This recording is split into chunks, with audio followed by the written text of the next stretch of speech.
Салам достор, бул видео сабакта 5-класс математикасы боюнча параллелепипеддин көлөмүн колдонуу темасын карайбыз. Бул 113 жана 114 бетте.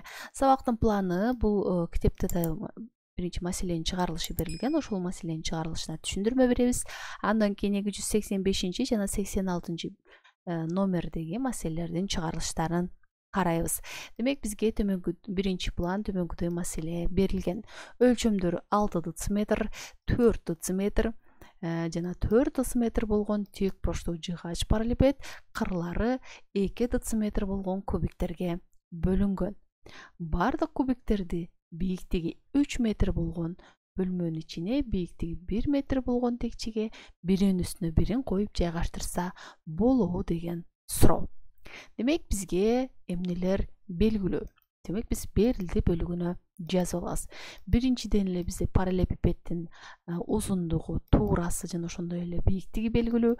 Андан кийин кубиктин кырынын узундугу дагы белгилүү. Бул 2 дециметрге барабар болгон. Андан кийин бөлмөнүн бийиктиги да белгилүү. Бул 3 метр жана текченин бийиктиги дагы 1 метр экендиги белгилүү. Анда демек ушул берилген маанилерди пайдаланып чыгарылышка токтололу.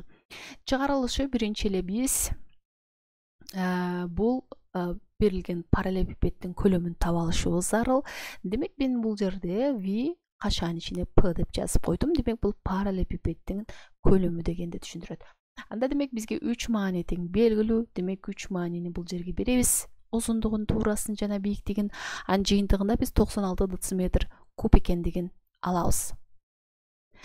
Келебиз эми кубиктин көлөмүн табууга. Демек v кашанын ичине k деп жаздым. Демек бул кубик экендигин түшүнсөңөр болот. Кубиктин баардык кырлары барабар болгондуктан, демек биз 2 дециметрди өзүн-өзүн 3 жолу көбөйтөбүз. Жыйынтыгында биз 8 дециметр куб экендигин алабыз. Демек бизге белгилүү параллелепипеддин көлөмү, кубиктин көлөмү. Демек 96 дециметр куб болгон көлөмдөгү параллелепипедден канча кубик чыгарсак болот. Анда демек аны биз 96 дециметр кубту 8 дециметрге кубка бөлүү менен биз 12 деген маанини алабыз. Демек 12 кубик кесип алса болот экен. Эми бул жердеги биздеги маселе төмөнгүдөй болчу. Бийиктиги 3 метр болгон бөлмөгө бийиктиги 1 метр болгон текченин үстүнө бирин ошо кубиктерди коюп жайгаштырса болобу деген суроо болчу, Демек 12 кубиктин биринин үстүнө бирин койгондо бийиктиги канча болот? Демек бийиктиги билебиз. Бул жерде жагынын узундугу, кубиктин кырынын узундугу бул 2 дециметр болчу. Демек бардык кубиктердики ошону 2 дециметр болгондуктан аны 12 көбөйтүп коебуз. Жыйынтыгында биз 24 дециметр дегенди алабыз. Бул деген сөз 2 метр 4 дециметр деген түшүндүрөт. Эмне үчүн метр менен берип атабыз? Себеби бул бөлмөнүн бийиктиги бул метр менен берилген. Эми карагыла. Демек бөлмөнүн бийиктиги 3 метр экен. Текченин бийиктиги деген демек жерден текче 1 метр бийиктикте жайгашкан. Жер менен текченин аралыгы демек 1 метр. Демек ошо текченин үстүнөн койгонубузда кубиктин биринин үстүнө бирин.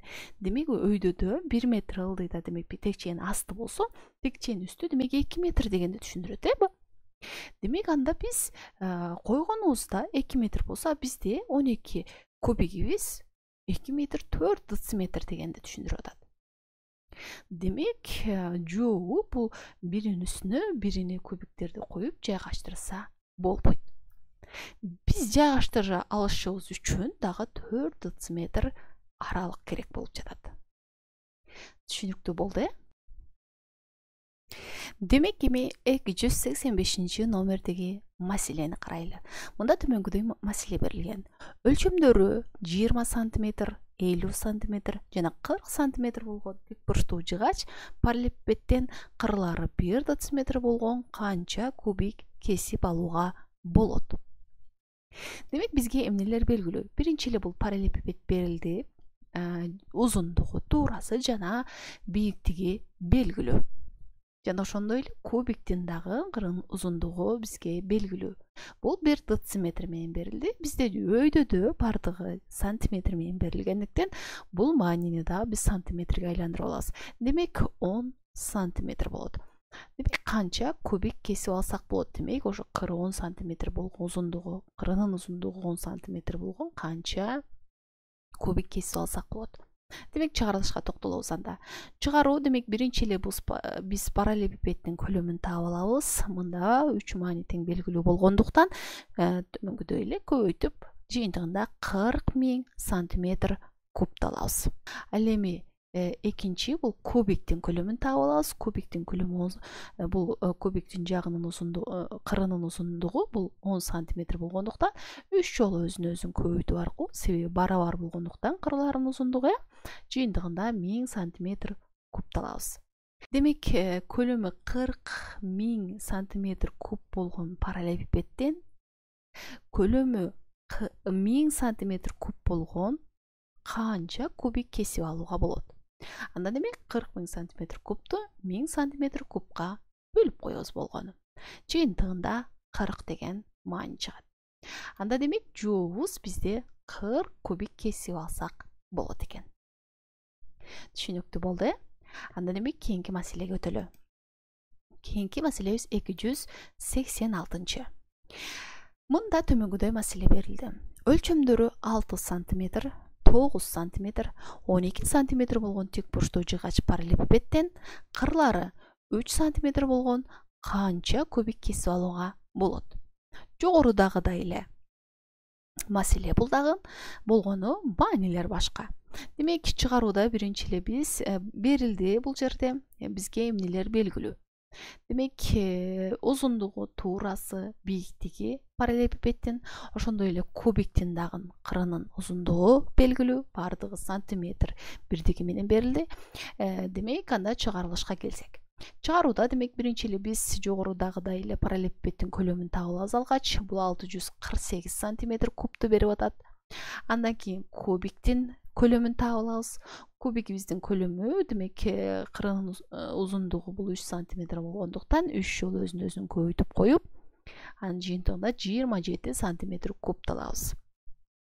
Эмне үчүн 3 жолу өзүн көбөйттүк? Себеби кубиктин бийиктиги, туурасы жана ошондой эле узундугу бири-бирине барабар. Анда демек анын жыйынтыгында ушул 648 сантиметр куб көлөмдөгү параллелепипедден 27 сантиметр куб көлөмдөгү канча кубик кесип алууга болот? Аны демек бөлүп коюу менен алсак болот. 648 сантиметр кубту 27 сантиметр кубка бөлсөк, анда жыйынтыгында 24 деген маанини алабыз. Демек биздин жообубуз 24 кубик кесип алса болору келип чыгат. Түшүнүктүү болду, Демек турмушта дагы ушундай маселе берилсе, ушул жогорудагыдай түрдө эле формулалар аркылуу маселелерди чечсеңер болот экен. Математикалык билим сапарыңарга ийгиликтерди каалайбын. Бүгүнкү сабак түшүнүктүү жана ошондой эле пайдалуу болду деген ишеничтемин. Кийинки видео сабактарда жолугушканча.